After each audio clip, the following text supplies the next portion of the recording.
So ayun, sa magandang hapon na naman sa mga ka-idol natin. So nandito kami ngayon sa sa Bicol, sa probinsya. Yan. So pupuntahan namin ngayon yung yung falls dito sa sa ah, lupa ng tito ni Mami. Yan. So pupuntahan natin mga ka-idol kasi last time hindi ko pa napupuntahan yon. So itutur tayo ni Mami doon sa sa falls. So tara mga ka-idol, puntahan natin.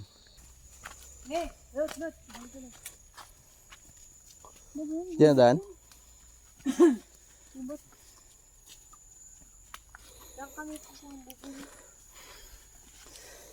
So, ayun guys.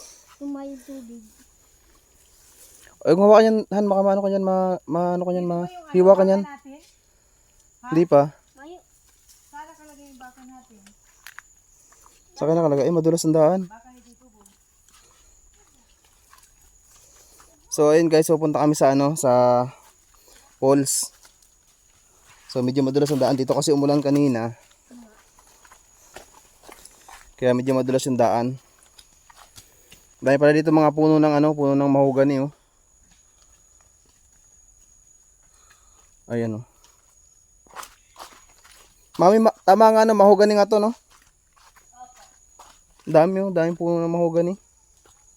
Malalaki na.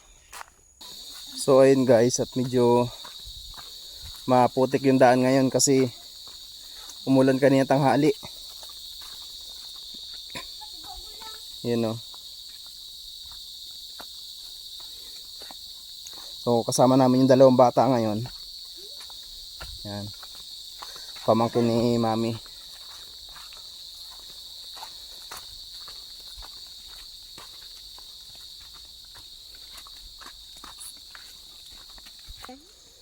Medyo maputik ang daan. Ayan o.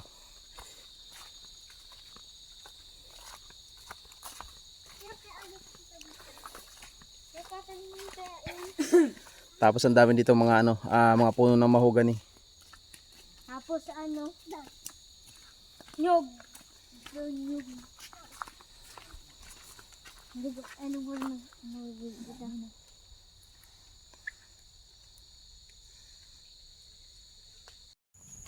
So ayan, so siyempre dahil probinsya to, so marami mga puno ng nyug dito.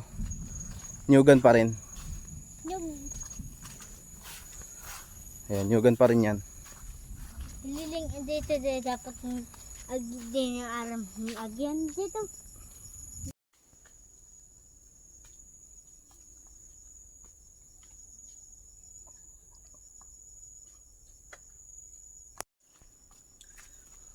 So ayan, medyo madulas yung daan.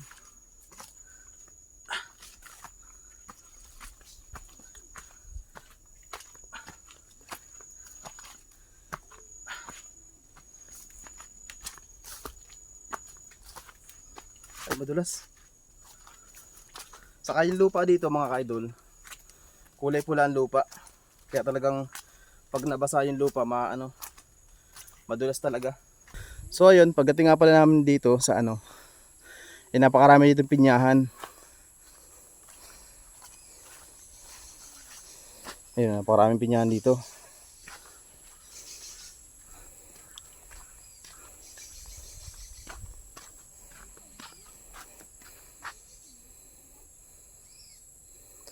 Ayan, puro pinyahan nga pala dito.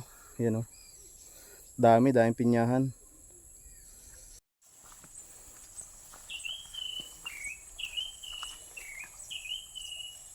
Ano, kaya pa ba ng dalawang bata?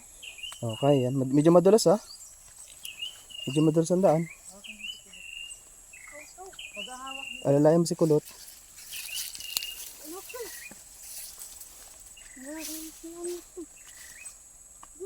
Ganda ng view dito oh.